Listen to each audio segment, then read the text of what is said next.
Whoa, whoa, whoa. Water spilling. Okay. Hi, everybody. Welcome to another episode of Incredibly Normal. I'm your host, Rafael Avalos. Today, I am here with Georgina Weiss. Georgina Weiss, a painter at a wood, painter, co-owner of a carpentry, cabinet making, furniture making, all wood, very beautiful furniture shop here in beautiful South Carolina. So, Miss Gina, how are you today? I'm doing good. How are you? Well, good, thank you. Thank you for being here. I appreciate it. Thank you. And the name of the company is Affordable Woodworking Solutions. Okay. Yeah. We'll have a link below so to contact them. So keep a look on the video for the link. Okay. So tell us about your day. How does a typical day for you look like? Well, my typical day is to get up in the morning and get up with my puppies, put them in the cage, go to work, and start painting. I'm the painter. Okay. How many dogs do you have? 7. 7. I got 7 puppies. I had the mommy first, that it was supposed to be for my son. But then somehow they decided not to, so I kept it, and then I got a puppy for my husband. And 7 months later, they started having puppies. Oh boy. 7 months. He was 7 months when he got pregnant, my little Sandy, and we go from there. The thing is that I didn't want to give them away or sell them. I didn't feel right to do that, so I kept them. So I ended up having the mommy, the daddy, and the 5 kids. Oh my goodness. But what kind of dogs are they? They're a teacup Yorkie. Okay, so not too big. They don't take up that much space. No, they got a little bit chubby over the time, but they're already 10 years old, the babies, so I don't go for diet or anything on them. They're fine. Okay, but still, that's 7 little personalities to deal with throughout the day. Yeah, I got 7 different.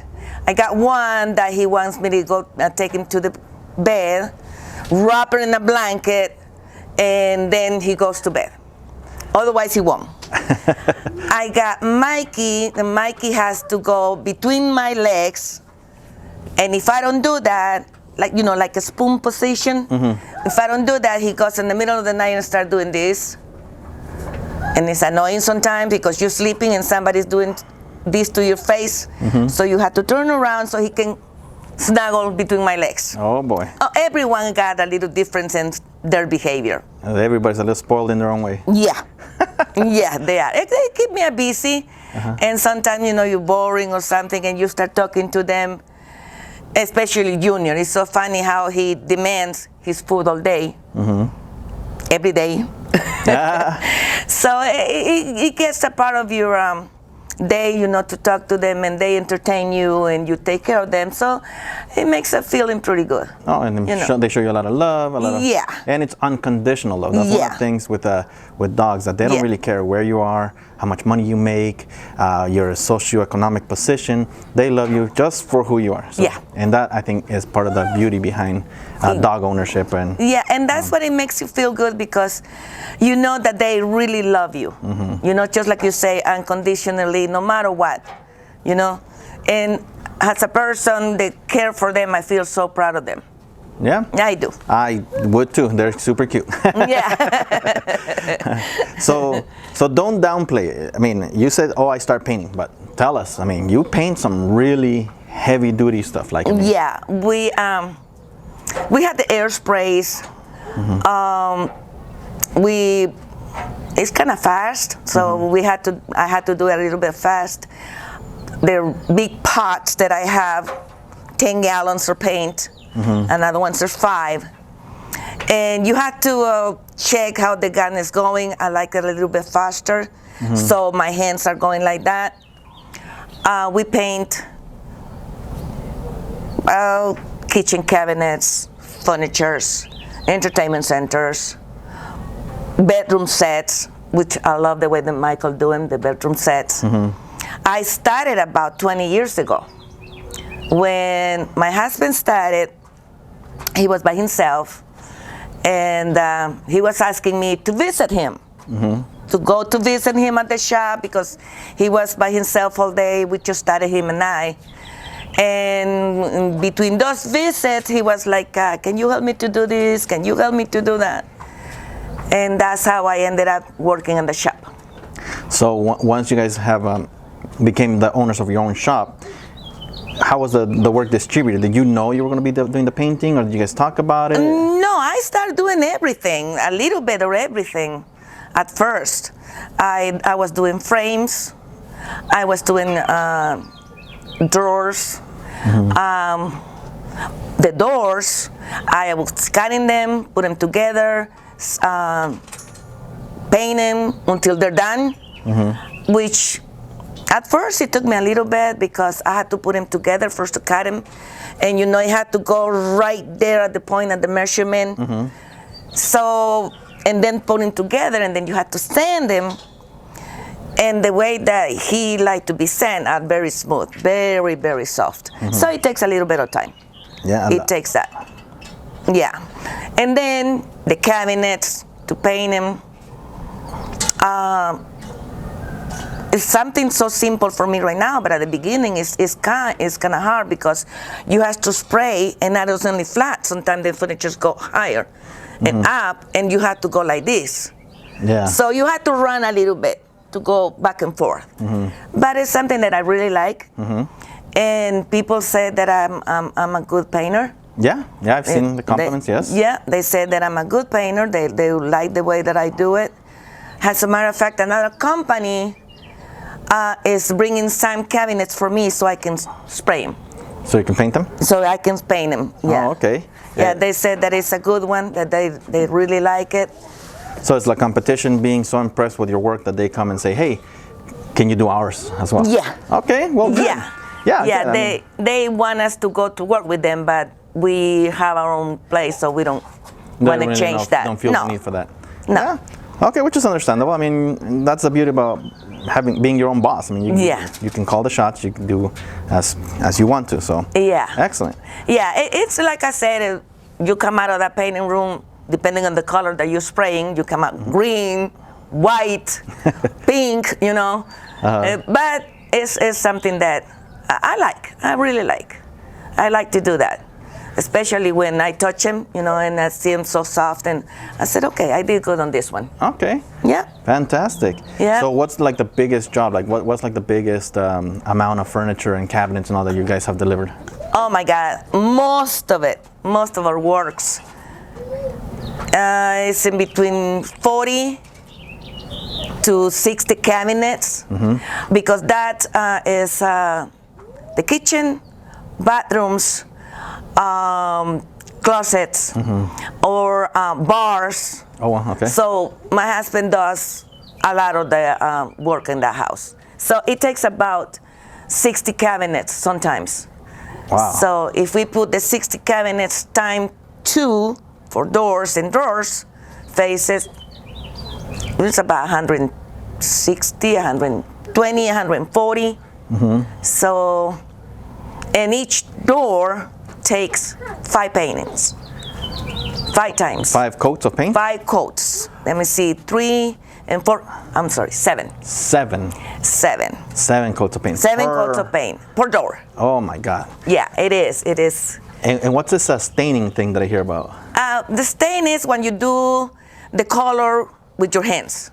You got the cabinet, and you just suck it in with the stain, and then you go like that. But you also have to be careful that the stain got to go one way. Oh. With the grit of the door or the wood, that's how you're gonna stain it. Oh. Okay. Otherwise, you're gonna see the lines, and that's not good. So not going in circles. No, you're not going in circles. You go straight with the grit of the wood, and then you go over there, over here, all the square, and then in the middle, very square. Try not to leave any lines because he doesn't like that.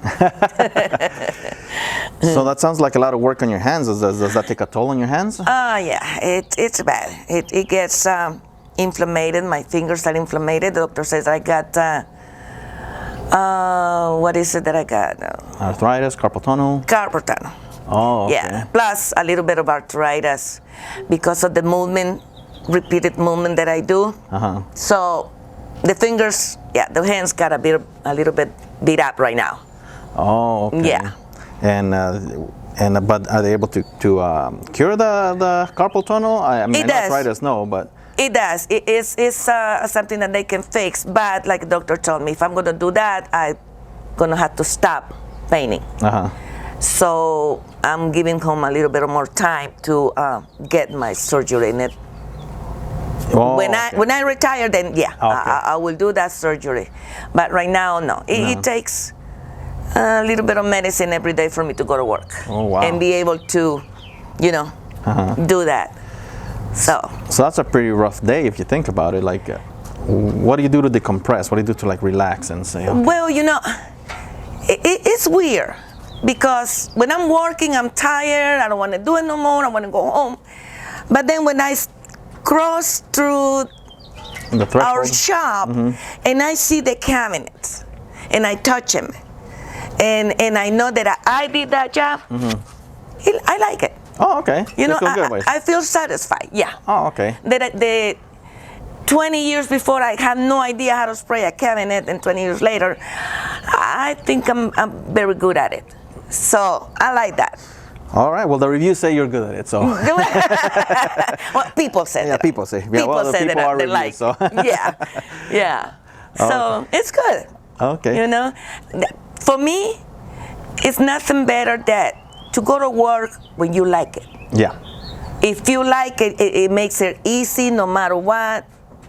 Tired, painful sometimes, but then you see the job that you have done and you feel proud of yourself. Well, that's what they say. If you like what you do, you don't work a day in your life. Exactly. And I do like it. Yeah. I really do like it. And it's weird because there's not many women who does the spraying in a factory like I'm doing it. Yeah, and actually that was going to be one of my questions. Like, so you're definitely in a more male-dominated field. Yeah. Okay. Have you gotten any, like, people being negative towards that? Like being like, oh, a woman did this? Like. Well, you know what really sometimes got me a little bit is when the owners of the kitchen set are coming to the shop. And they just talk to my husband. Oh. Okay, they don't, they'd rather do business with him. And even when they talk about the painting, they talk to him, And then later around, my husband said, well, let me introduce you to my wife. She's the one who paint. Oh, really? But at first, they don't pay attention to me. They don't, They think that I'm on the workers. So they go to talk to the boss, and the boss is my husband. Yeah. And then when they realize that I'm the one to paint, they got most of a surprise. They don't think that I can do it. Oh, wow. Until my husband explained them, no, she's the one who's do the painting, she's the finisher. So then they talk a little bit to me, but that is something that you learn to live with. You just don't pay attention to that because you know what you're doing, and you know that at the end they're gonna see my job, my work, and they will say, gee, really does. Yeah.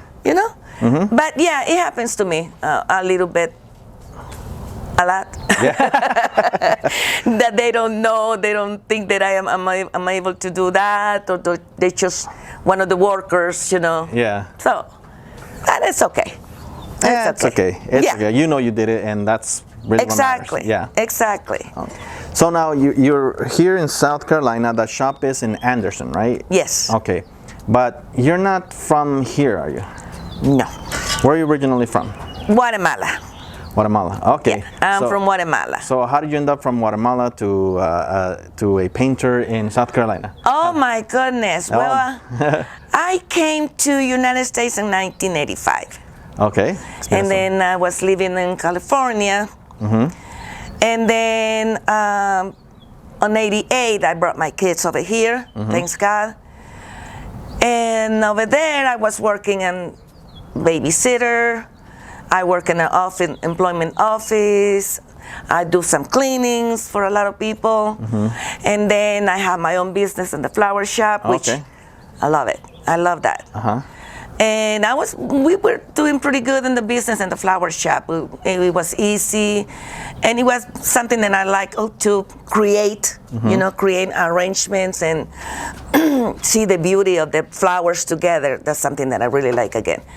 But then, years later, my business went down, and it was no money to pay the bills or anything. It wasn't enough because of these people went on the corner of my flower shop. Oh, yeah, the ones that set up a little shop on the street and sell flowers. Okay. Yeah, what happened was that these people were going to Mexico directly to get the flowers, which they paid $5-10, and I was paying $25-30 for the same bunch of flowers. Yeah. So at the time, they were selling the flowers very cheap, which I could not compete with them because of the prices. So, even I like it or not, we closed it. Yeah. So at that time in California, it was kind of hard to get a job. The economy wasn't so good? No, it was not. And then the fact that when you don't know a lot of people, you don't know where you can go to look because you are yourself. You just, you know, your own look for a job or whatever. And there was no internet back then to say, oh, I'm going to look online to see what's available. Oh, no, that didn't exist at that time. That wasn't there at that time. But so I saw myself without any income, and then I knew that my aunt was in Atlanta, so I decided to go visit her. I wasn't thinking to go to work. I was just wanted to visit her. And I came to Atlanta, and I was supposed to be for a month. I think I took a month off. So I said, well, I'm not going to be here just looking at my aunt's face all day. You know, I got to do something. Right. So from my aunt, I went walking, on that boulevard, just looking. And then I saw this sign at Denny's that it says, "We hiring." And I said, well, I don't know anything about waitressing, but let's try. Yeah. You never know what you can do until you not try. So I did. I went inside, I talked to the lady, and the lady says, have you ever worked on restaurants before? No. Do you have any idea how it is? Well, serve food. What else? And she says, are you legal? I said, yeah. Do you write English? Yes, ma'am. Do you understand English? I guess I do. I'm talking to you. Yeah, right. So she says, okay, you hire. I said, okay. That was the whole interview? Okay. Yeah, that was my interview. And she says, okay, you hire. And I said, oh, I don't know. She says, can you be here at 6 o'clock in the morning the next day? She says, you're going to be working from 6 to 1. I said, okay. Okay, not a bad shift. Not bad, but the thing was that it was kind of winter time, and it was cold. As soon as I was open that door to go to work, my face was frozen. Oh, wow. It's cold. Things that I never felt in California, it's there. Plus, I was walking. Oh, of course. I was walking over there to get to my job, but I like it. Okay. I like it. I get to know the menu. I had to learn to do to work the computer. It was very new things for me. I never worked on a computer before, so so it was fun. I like it, and then the menu, and I started working on it, and I get to know my customers. My side place was right across the parking lot. So when I was looking and see my customers, when they were coming in, they already had the order and the coffee already there. Oh, okay. Yeah, so the prices in Denny's, it was $1.99 for a breakfast. Today is, I don't know, 10, 7, 11, 7 something. I haven't even been to Denny's, but I'm sure it's not $1.99 Grand Slam anymore. No, and that's what it was, $1.99. And I think that the coffee was in it. The coffee was included? Yeah, coffee included and refills and all of it. But still, with those kind of sales that I was doing, I was getting $60-$80 for tips Per day? per day. Oh, that's not bad. I mean, we're talking about very early 1990s. Yeah. Yeah, so- Very early. Yeah, so to get that money for me, it was good. Yeah. And you know, like I said, you have to love what you do, Yeah. whatever it is. You do it thinking on this. You need the money. You came to this country to work, to make money, to make it better for yourself and or your family. from your family. So whatever it is that you have to do, you just do it. And then when you get your payment, you pay. I mean, like, wow, really? And then you spend your money on the things that you need, and you got the luxury to go somewhere and to buy this, to buy that, things that you feel good because you work for them. Yeah. So I did. Oh, okay. I did.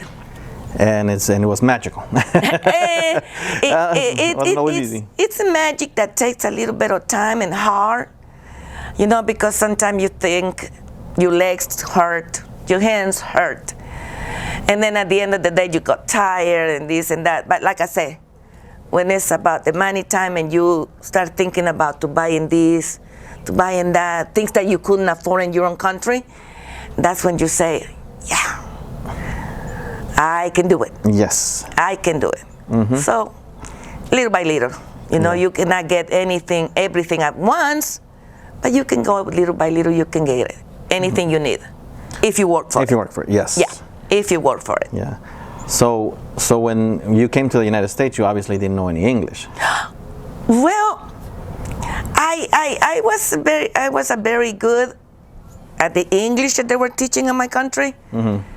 But it was never a conversation. It was just pencil, pen, table. You know, it wasn't a sentence, really. They were just words. So when I came here, after the second day that I was in this country in California, somebody got me a job. Okay. And I had to go in the bus by myself because we didn't have any car. Right. So they told me to take this bus and then go this bus. It was about 3 buses because it was in Beverly Hills. I was scared. I didn't know what I was going to find when I get there. And it was an empty apartment in Beverly Hills. And I had no idea what Beverly Hills was so special. Yeah. I didn't know much about it. You thought it was just another city. Yeah. Well, okay, no city. And when I get there, I got to an empty apartment. Empty. And that was because my bosses, they were coming from New York. And they just got that apartment, and the owner of those apartments, she had a babysitter that it was friend on a friend, and that friend was my friend. Oh, okay. So, like that. And so I said, okay, I didn't know what I was going to do. And then later on, this tall, skinny, beautiful lady. Beautiful lady. She opened the door of the apartment. I was sitting on the stairs. And she says, are you Betty? I said, yeah, but I wasn't sure what she was saying. But Yeah. I said, yes, because she signaled at me. Yeah. And then she says, okay, this is your baby. And she just handed me the baby. Oh. And I didn't see her the next day. Okay. They went to work. No, I think she went back to New York to bring something else. So I stayed with him. And I said, okay, I had to raise this child. I guess that's my job. And that's what I'm going to get paid for it. And that's what I did. He was a year and something. And he wasn't walking. He wasn't talking. He was still doing diapers and taking formula meals and all of that. So I said, well, I had to raise him. Yeah. And take it like it was mine. Yeah. So I needed to feel the love for him and the tenderness that the babies need. So for that in my mind, I thought, he's mine. So I can, you know. Right. I don't want him, I don't want it to see him like a strange kid or something. Yeah. You know, I wanted to feel love for him because that was my job and that was what I have. And it felt a little bit my loneliness of my kids being over there. Right. Yeah, so I did that. And well, the reason why I started learning English was because I felt embarrassed. Oh, okay. I felt sometimes humiliated because they were talking to me, and really I was like an idiot. Yeah. And then I said, I cannot keep doing this for too much. And then one time she told me, in a little bit that I could understand, she told me that I was allowed to go home on Saturday night, which was a surprise for me because I was going home on Sunday morning and I was coming back Sunday night. Oh, wow. Yeah, I didn't have a night really. Like a weekend off, nothing. Yeah, and she told me that I can go there. What I understood was that I can go back on Monday, and we all were going to Miami. Okay. Orlando, actually. And they were going to wait for me there. I said, okay. I went home, I spent my day, come back on Monday, there was nobody. There was nobody at the apartment. And I was like, where are they? And then I saw a paper that she left me. And she says, as I told you, we are going to Orlando, Florida, and you gonna have to fly today. And the driver is gonna come at 5 o'clock in the morning. It's gonna take you to the airport. From the airport, you're gonna go somewhere else, and then you're gonna take another plane to Miami. And I just started crying. Oh, wow. I just started crying. I was confused. Because at that time I didn't have no legal papers, so I thought that the airport, they can take me, or if I'm gonna go to another city. I was crying. And then she called me and she says, you understand? And I told her, I says, I'm not going. Me not going. You know, me not going. And she says, I told you, but you told me yes, that you were understanding. I said yes, but I didn't. I really wasn't. And I'm sure she wasn't happy with that answer. Yeah, and then I got to this airport. The chauffeur went and got me, took me to the LA. I think he got me on the gate. And from that gate to the plane, and then I don't know where I were. I think it was Texas or place like that. And I remember I was sitting like this, just looking at the people. And I saw these 3 guys in a green uniform. Like military? No, it was just a regular green uniform, but not military, but green. But I didn't know, and I started shaking. Oh. I started shaking because I thought that they were immigration people. Oh, and they were here to get you. And they were gonna get me, and I was just like that, and I didn't want to look. And I saw him coming closer and closer to me, and I was, please God, don't let me take him. Please God. They passed to me. And behind them, there was another guy in a green uniform with the dumpster. That janitorial staff? They were the janitorial crew. And that was so, oh my God, thanks God. I got to the plane. When I was in California in the morning, Mr. Lipton called me, my boss. And he asked me to watch, to look for a watch. Or watch. I didn't understand what it really was. All I understood was watch. Yeah. So I started watching the apartment. You know, I started checking. I thought maybe he wanted me to check for the lights, you know, if they're off or something. So I checked. Nothing wrong. Yeah. But then when I went to his room, I found a watch. Very expensive watch. I don't know. A Rolex, maybe. I don't know, but it was gold, the heavy gold. Anyway, so I said, he left it. And I opened the box, you know, and put it there. That was fine, I guess. So when I got to the airport, I was so happy to see him and this and that. And Mr. Lipton says, the watch. And I told him, I said, oh yeah, Mr. Lipton, I watch. Watch. And he started smiling at me. And I think that he felt sorry for me. You know, and he goes like that. So I thought he feels sorry for me. And he says, no, 2 words. He says 2. 1, watch. You watch. But 2nd, watch. You see? Watch. Yeah, I was embarrassed because I didn't know that watch had 2 meanings. have the meaning and whatever. And I told to say I'm sorry, you know. But he says, okay, don't worry. But that makes me that problems that I have with the English, and it was one worse than ever. I don't know if I can say it. When the word sheets. Yeah, go ahead, tell that story. You want me to say it? Yeah, tell that story. Yes, Well, yes. I was maybe 95 pounds. And Mr. Lipton and his wife, they have a huge, the ones that they call California King bed. So she told me not to worry, not to change the sheets because they were too heavy for me to pick up the sheets and put them under. Yeah. So she said, don't do it. But in a small apartment, and it was not much to do. So I said, okay, I can do this. So I did.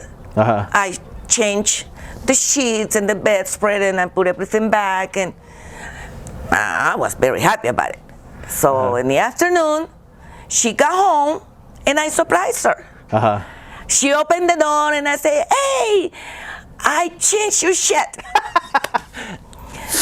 And she looked at me, and she says, say it again. And I said, I changed your shit. Your shit. And she was like, no. She was very confused because I was happy, right? You know, explaining to her. And she says, no. I said, yeah, I changed your shit. And then she said, no, show me. She says, show me. And I went to the room and I got it and I said, see, I changed your shit. Every time. Yeah. And she says, no, 2 words. I said, oh my goodness. She said, yeah, 2 words. Sheets. Sheets. Sheets. And then she stopped and says, shit. Well, at least she didn't fart and go. No, she didn't. But I was so embarrassed. I mean, I really was embarrassed. You know, but what it really got me the most to learn English, and I said it to myself, is either I speak, I understand English, or I better go back home. Right. One morning I was with the baby. We live in a 3rd floor. Right. And I was in the terrace with the baby. The baby got a ball. She dropped the ball. He dropped the ball to the first floor. balcony, huh? Yeah. Well, I'm being very comfortable. I got the babies. I give it to Mr. Lipton because he was watching TV, and I yell at Mrs. Lipton. Mrs. Lipton, I'll be back. And she says, where are you going? I says, I'm going downstairs. Kevin drop. Oh, Kevin fell. No, Kevin fell. Oh my God. I said, Kevin fell. That woman came out of the bedroom pale, changing colors, purple, red. What? What? And I said, gee, just because a little ball? I didn't know that she was thinking that Kevin fell down. Yeah, like Kevin fell off the balcony. Yeah, I thought that she was, because I told her I'm going to downstairs because Kevin, you know.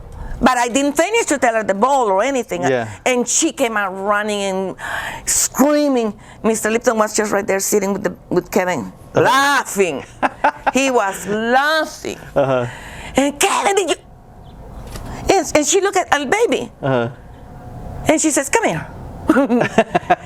and I was already upset. I said, gee, the big drama just because a little ball. I can pay for it, you know. And she says, 2 words. I said, oh my goodness. She says, 2 words. Here we go again. Yeah. And she took a ball and drop it, throw it. And she said, and then she went to the floor, and she did like that, fell down. Oh, it's a different. Fell down. You know, drop, throw it, toss it. You know, and I said, oh, gee, I better write it down. I will not remember that later. Yeah. But after those many misunderstandings that I had with them, I decided that I need to learn English. Yeah. I didn't have the time to go to school because I was living there. But I got the idea that if I learn 1 or 2 words a week, I'd be okay. And then every weekend I was trying to do a little phrase, you know? Like, he likes water, you know? I didn't know what likes mean either. So that was a new word for me. So that's what I did. I was trying to learn English word by word, if I could more, you know, try. And I remember that the first word that I was curious because I was going to Canyon Drive or whatever, you know, walking with the baby, and I was hearing these girls coming from everywhere. They were saying, really?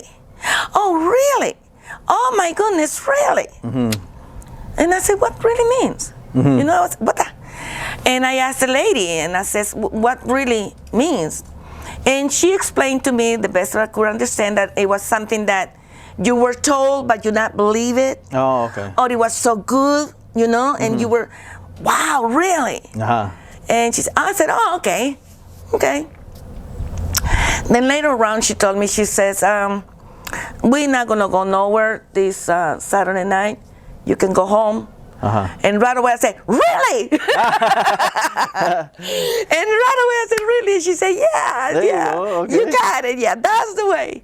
So, and then I think it was a little bit easy for me because I love it. I love it. I was wishing to speak English, you know, like the actresses or like the girls that I was looking at then. And then I realized, well, my accent is not going to be there. It's not going to go away. It's not going to go away. It's going to be there for good. So I said, oh, well, what the heck. As long as people understand me. Yeah.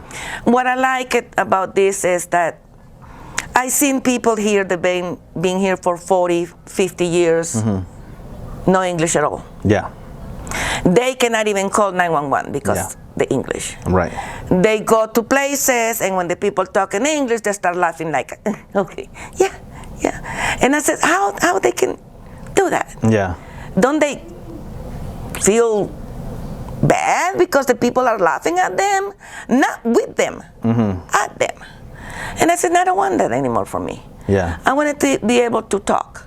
Yeah. And that's how I started to reading, start watching a lot of TV in English, shows where they talk about things in the house, you know, not as scientific terms, yeah. shows and whatever. No, there were shows where the people were in the house, the kids coming back or going to school or whatever. So it was the language that I needed at that time, and that's what I did. Okay. I watched music, and watch those shows, and repeating the words little by little. You know, I wrote those words the way I thought they were meant. They were, and I did. Yeah. And I did that.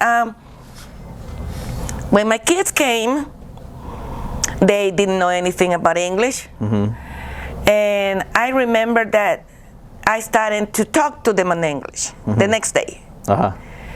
And one of them said, Mom, why are you talking English to me? We don't understand. And I said, well, you came to this country. This country, you speak English. They speak English. And you had to do it too.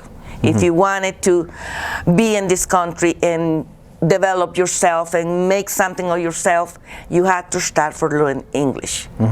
And they did.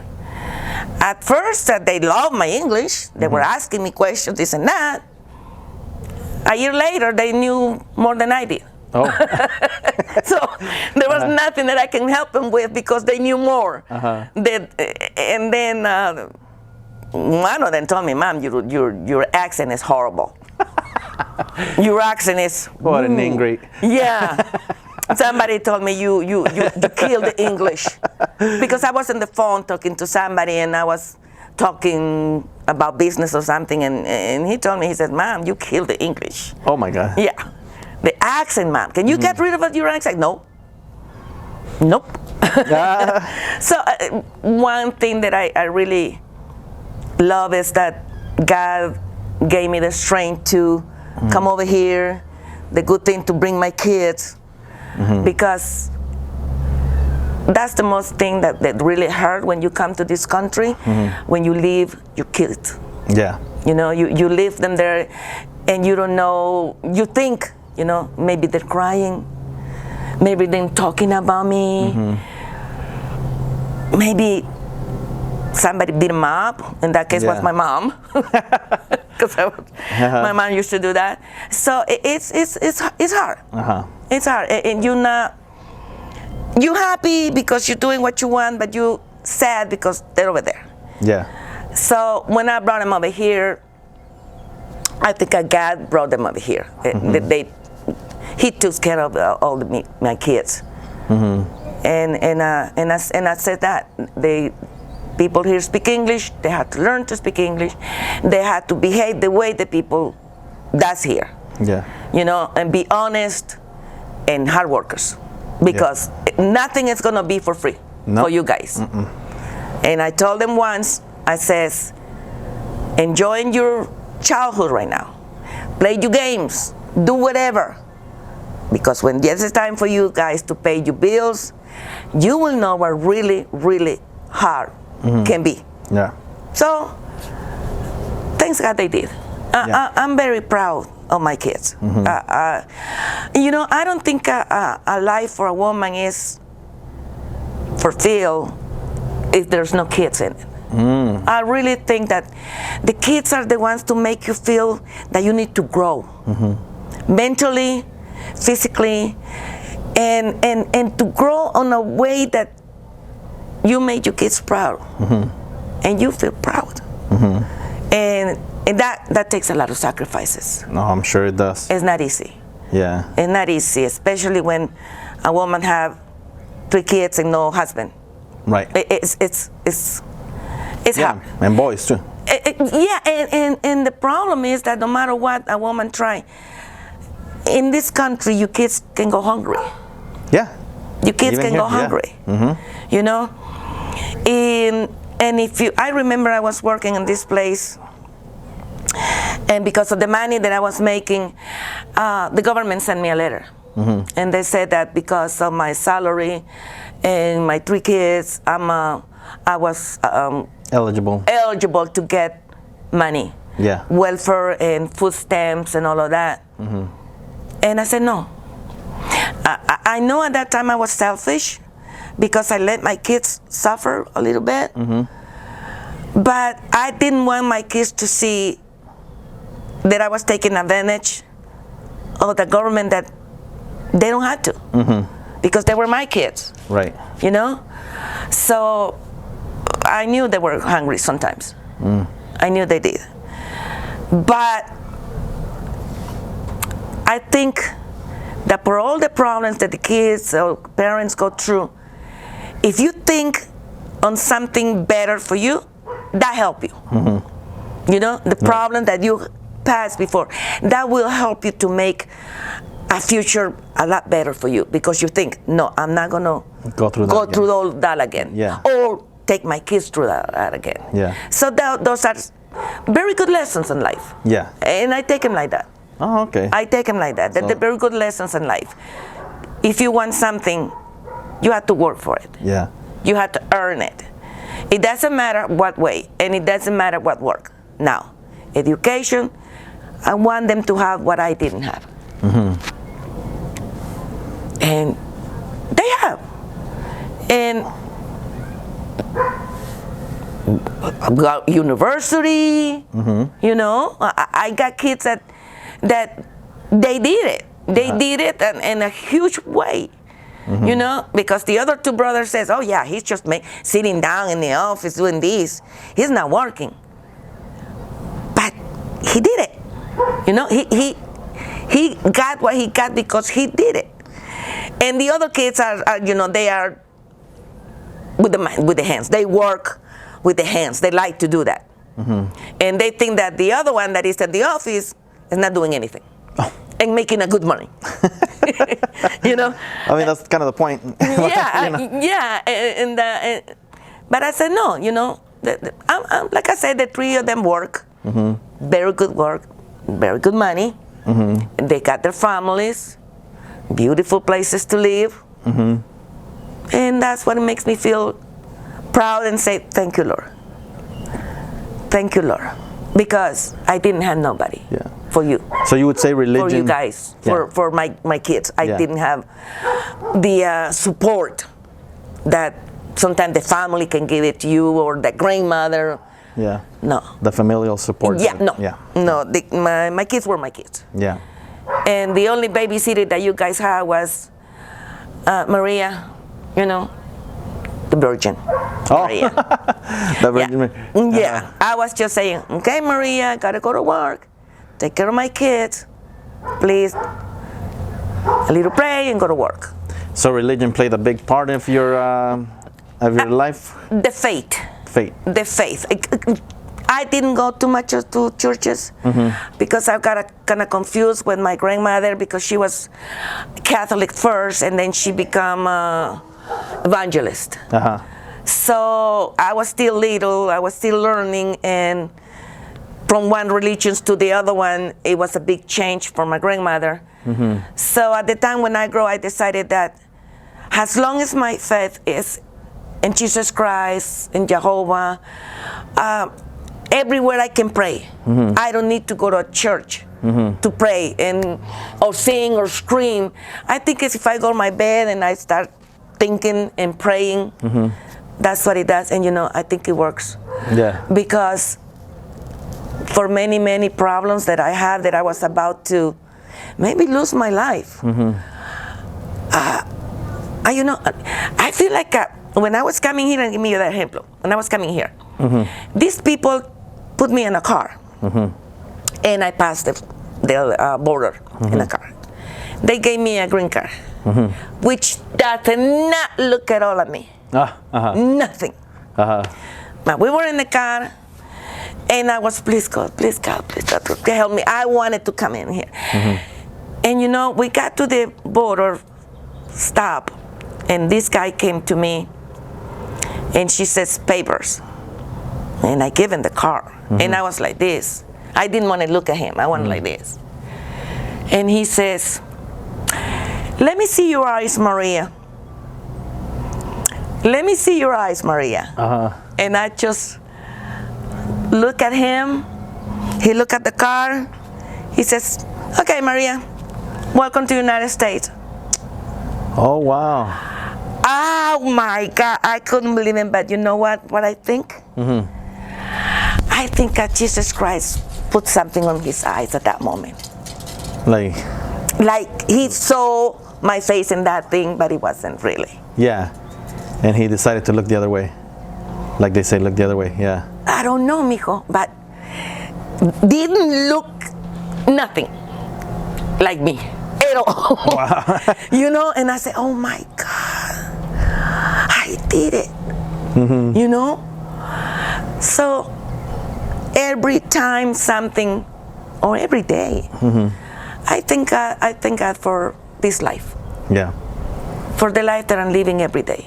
Yeah. Sometimes I ask him, please God, don't give me more pain. But that comes with age. Yeah, that's unfortunate, but it happens. Yeah, there's not much that you can do about that. Because I still think that is a little bit more time for me. Yeah. You know? And I think that I can do what I wanted to do, go places, visit people, go to dance. You know? I still got time. I think so. Yeah, I mean, well, without saying age in particular, you're pretty close to retirement, shall we say? Yeah. So what are your plans from there? Like travel the world? Yeah, if I got the money, yeah, I would like to go places, you know. Oh, gee, Paris, Germany, even Germany. I want to know Germany. You know, Amsterdam. Amsterdam, okay. Yeah. Places where so far, you know, because I would like to see also the Vikings. Where the like Vikings, Scandinavia. that is something that is kind of curious for me. Anything, a lot of things. I would love to stay with my grandkids. Take one grandkid for a day and say, okay, mijo, let's go get an ice cream, let's go to the park. But I want to have the energy to do it. Yeah. You see, and that's what I think. It really makes my day thinking about my grandkids. You know, and maybe I didn't do much for my kids because I was always working. And when I was not working, I was tired. But I think that if I do a little bit with my grandkids, that would make me feel better. Oh, yeah. You know, like to buy something that I couldn't afford for them. I do it with my grandkids. And that's it. I feel bad. I feel good. I say, okay, I didn't do it with them, but with the kids, I'm able to do it. And I love to do it. So retirement, I work, yeah, but not for me to go places and do something and go dancing and go places to eat. Yeah, I'm very close to. Yeah. Very close to. And that's what you're looking forward to. Yeah. And even though when my age is the one who's going to allow me to do the retirement, I'm not really happy about that. But well, you don't want to do it when you're 70 and hardly able to walk. So. Oh, yeah, no. No, I don't want to do that. No, I want to do it. Enjoy it a little bit. Yeah. As soon as I can, I will retire and I go back close to my kids and my grandkids. Yeah. South Carolina, it's sometimes kind of lonely. Yeah. Yeah. So well, it's big space out here. I mean. Yeah. And it's not like there's night dance clubs everywhere. Oh no! And for me right now to go to the store, it takes me about 25 minutes to go to a supermarket. Yeah, just to get to the store. And just to get to the store, I had to have car and gas. Yeah. Without him, I cannot go nowhere. So it's not like, oh, I'll be right back. It's like, I'll be back in an hour minimum. Yeah, minimum. Yeah. Yeah. It's not that like 2 minutes, you know, to go to the store. No. But it's peacefully. It's green. It's beautiful. But you had to really accommodate yourself on this. Because if you're not used to it, I'll get accustomed to it. It gets boring. Yeah. It gets boring, especially when you come in from California where things are everywhere, you know, and you just walk and you can go anywhere you want right there. But in here it gets a little bit lonely sometimes, especially when you have no more family. It gets lonely, but it's, like I said, green, good air, you know, nobody got problems with you. You don't mess with anybody, so you know you just do what you need to do, and it's peaceful. It's good, and then you can do few more things over here than in California, because in here the life is lower, you know, and the prices are better, the houses are better, but again, you pay with that, with a little bit of boring situations. But then you get used to. But for me, that I'm being here for 21 years, I never get used to it. To tell you the truth. And because I'm saying this, because maybe the families, because there's family coming from California, but they coming together. The kids, the mother, the father, you know. Yeah. But when you come by yourself, and everybody else is over there, then you miss that. Yeah. You miss a little it. homesick. Yeah, but still you get a very peaceful life in here. Yeah. Very peaceful life. Okay. No problems. Not running. You don't see those freeways like you see in California. Traffic jams. Very, very empty. A little bit. So and then that it's better in here. But I think about this. The home is where you are. Home is like they say, the home is where the heart is. Yeah. Yeah. That's what I think. You know, you can live under a tree, but if that's what you feel that is your home, and that's your home. Yeah. And that's it. And I'm kind of like that. I somebody asked me one time, what would happen if you lose everything? He says, what you will do? And I said, start all over again. Yeah. What else? Yeah. I says, I wouldn't mind to feel hungry again, because I went through that. I went through a good steaks, good meals. But if I lose that again, I says, although I need to think is, I had to start all over again. Yeah. And that's it. And I will make it again. Yeah. Yeah. Exactly. No matter what. Yeah. That I had the time to do all over again? I don't think so. So why risk it? Oh, why risk it? Why risk Yeah, it? no, try not to. Yeah. And what Yeah. advice do you give to parents? I mean, obviously the way you grew up is much different than what it is now. Oh my goodness, yes. I had a grandmother who raised me. Let's say a visitor was coming, and you were right there, and you don't move. You don't get out of there. She was just looking at you. She just gave you a look, and you knew right there that she was telling you, get out of here before I hit you with my belt. And we had a lot different. But you know what? A lot of innocent around it. Kids were innocent. We're talking about a boyfriend that you didn't even touch. Yeah. That's my boyfriend. Yeah, but you don't go out. You don't have dates. You don't see him except in the classroom. Yeah. It was so much different. And poor, very poor.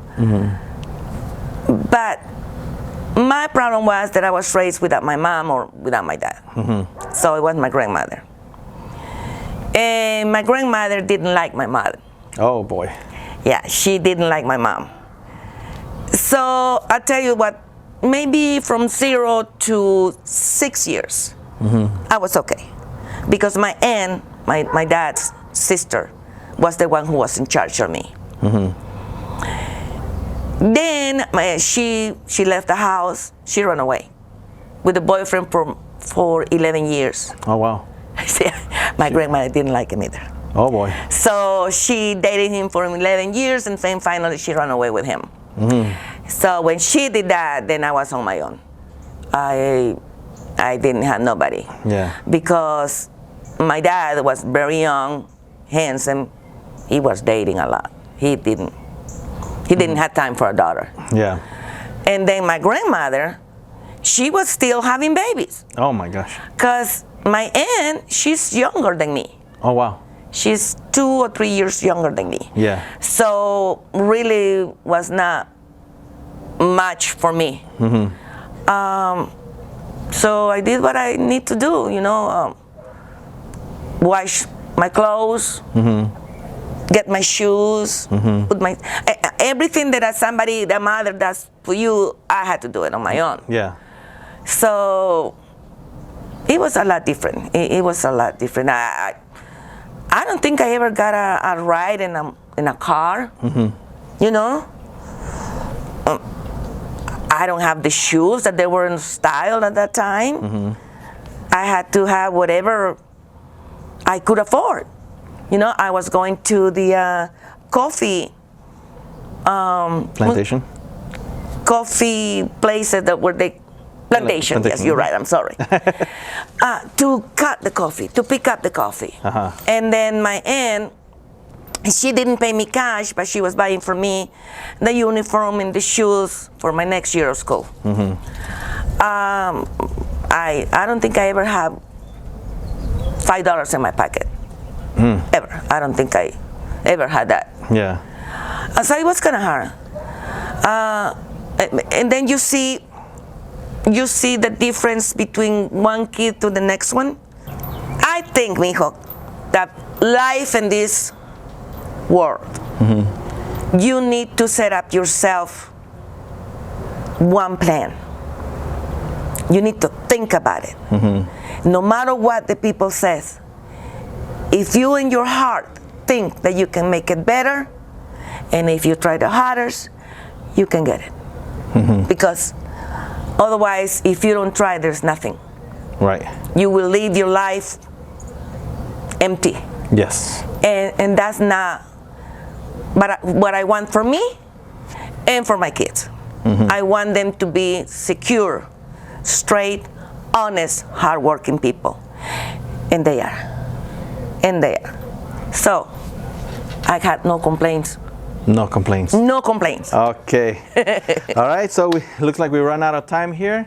Again, her business is Affordable Woodworking Solutions in Anderson, South Carolina. Can you give us the phone number? 864-354-0307. All right, so reach out, see if there's anything you'd like, call that number, set up an appointment. If you like the content on the channel, please give it a like. Please follow us. It will really appreciate all the support. Thank you, everybody. We'll see you next time. Thank you. Thank you. Bye.